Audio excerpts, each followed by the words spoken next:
রান্নাঘরে চলে এসেছি রাতে রান্না করতে। রাতে তো বেশিরভাগ দিনই রুটি খাওয়া হয়, তো এবার বৃষ্টি হলে একটু কি অন্যরকম খাওয়ার ইচ্ছাটা হয়। আজকে সকালে প্রচণ্ড গরম উঠেছিল, বীভৎস। তো এত গরম মানে সহ্য হচ্ছিল না। তারপরে দুপুরবেলায় হঠাৎ করে প্রচণ্ড বৃষ্টি হয়ে এখন ঠান্ডা হয়ে গেছে, একদমই গরম হচ্ছে না। মনে হচ্ছে একটু আবার গা শিরশির করছে পাখা চালালে। তো শুভ সন্ধ্যা বন্ধুরা, আমি চলে এসেছি এই যে রান্না করতে। আজকে সেই জন্য ঠিক করেছি তাহলে একটু চাউমিন করে খাবো। তো চাউমিনের মধ্যে এখন তো বাড়িতে আর সবজি কিছু ছিল না, তাই জন্য একটু আলু অল্প করে ভেজে নিচ্ছি। আর পেঁয়াজটাও কী করছি, আলুটা যখন ভাজা ভাজা মোটামুটি হয়ে এসেছে ওর মধ্যে দিয়ে দিচ্ছি। কেন, একটুখানি আমরা হোমিওপ্যাথি ওষুধ খাই, তাহলে পেঁয়াজটা কাঁচা খেতে পারবো না, সেই কারণে পেঁয়াজটাও কুচিয়ে ওর মধ্যে দিয়ে দিলাম। আর কাঁচা লঙ্কাটা কাঁচাই কেটে নেব। তো আলু পেঁয়াজটা ভেজে নামিয়ে নিয়ে চাউমিনটা আমি অন্যদিকে আগেই ভাপাতে বসিয়ে দিয়েছিলাম। ওটা ভাপিয়ে জল ছেঁকে সব রেডি করা আছে। এটা ঢেলে নিয়ে এবার চাউমিনটা ভাজা শুরু করব। আজকে সত্যি আমাদের এদিকে এতটাই বৃষ্টি হয়েছে, কি বলবো, মানে আকাশটা যেভাবে ডাকছিল আর বৃষ্টিটাও ঠিক সেই ততটাই হয়েছে। একদম গরম হচ্ছে না, বেশ স্বস্তির একটা আবহাওয়া। দেখা যাক এবার আবার কি হয়। কিন্তু এখনও আকাশে প্রচণ্ড মেঘ আছে, মাঝে মাঝে প্রচুর আকাশ ডাকছে, তার মানে অন্য কোথাও হয়তো বৃষ্টিটা এখনও হচ্ছে। কারণ এত ঠান্ডা হাওয়া আসছে, মানে আমাদের এদিকে তো বৃষ্টি হয়েইছে, কিন্তু তারপরেও একটা সুন্দর ঠান্ডা হাওয়া। আর একটু গায়ে ঘাম হচ্ছে না, রান্নাঘরে রান্না করছি তাও একটুকু গরম হচ্ছে না। তার মানে বুঝতে পারছেন বৃষ্টিটা কীরকম হয়েছে। তা আপনাদের ওদিকেও কি সব বৃষ্টি হয়েছে জানাবেন। আজকে ভালো ঘুমটাও হবে সবার নিশ্চয়ই, আর অনেক দিন পর সবাই স্বস্তিও পেয়েছে। যাক, এই যে চাউমিন তো ভাপানো ছিল, তো দুবার করে ভেজে নেবো। আমার কড়াটা তো একটু ছোট, একবারে সবটা ভাজতেও একটু অসুবিধা হবে বড় কড়া হলে। আমরা তো আর অত পাকা রাঁধুনি নাই যে একেবারে অনেক অনেক করে করে ফেলবো। দিয়ে যাই হোক, এই যে চাউমিনটা ভাজতে বসিয়ে দিয়েছি। কেন, ছেলের তো সকাল সকাল কলেজ যাচ্ছে এখন পরীক্ষা বলে, তাই জন্য রাতের খাবারটা 9টার মধ্যেই খাওয়ার চেষ্টা করি। কিন্তু কি না, তাও আজকে একটু দেরি হয়ে গেছে। এখন অলরেডি 9:30 বাজে ঘড়িতে।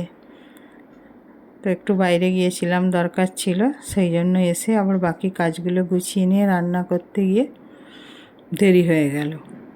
এবার রান্না হয়ে গেলেই ছেলেকে মোটামুটি খেতে দিয়ে দেবো। তার মধ্যে বড় চলে এসছে, তো ভাতের চালটা কম ছিল, খেয়াল নেই বলতে, আমারও বড় মনে নেই।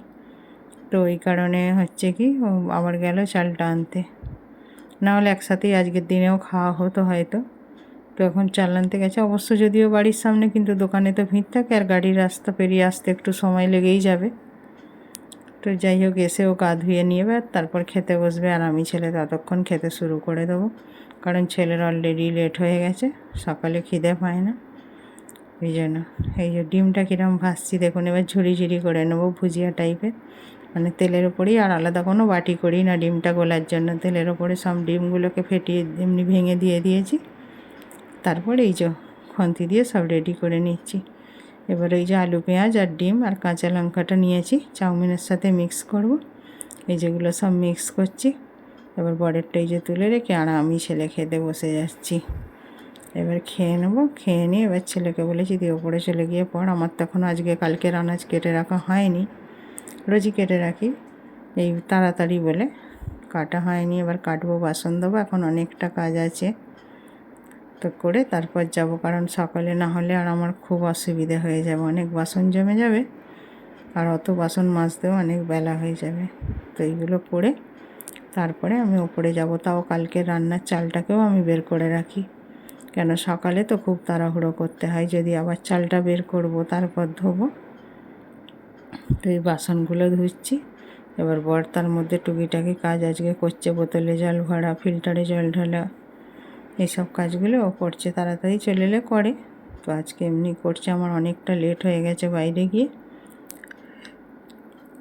এবার বাসনটা ধোয়া হলেও এসে উপুর করে দেবে, চলে এলে মোটামুটি বাসনটা উপুর করেই দেয়, আর কিছু করুক না করুক।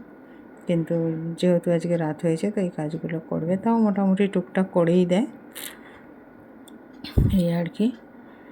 এবার জামা কাপড়গুলো আজকে এখনও গোছাতে পারিনি, বাইরে গেলে এই একটা সমস্যা হয়ে যায়, সন্ধ্যাবেলায় যদি একটু বেরোই সন্ধ্যার কাজগুলো আবার কিছু বাকি পড়ে যায়।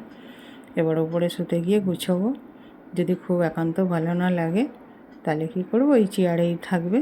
যেগুলো প্রয়োজন একান্ত গুছিয়ে নেব, ওগুলো আবার কালকে গুছাবো সকালের দিকে। বরকে এই জন্য বলছি তোমার হয়ে গেলে ওপরে চলে যাও, ওপরে গিয়ে জামা কাপড়গুলো গুছাও, নাহলে আমি যাচ্ছি। তো যাই হোক, এই যে চালটা এবার মেপে রাখি, মোটামুটি হয়ে গেছে। এবার চলে যাব। শুভরাত্রি বন্ধুরা, টাটা, ভালো থাকবেন।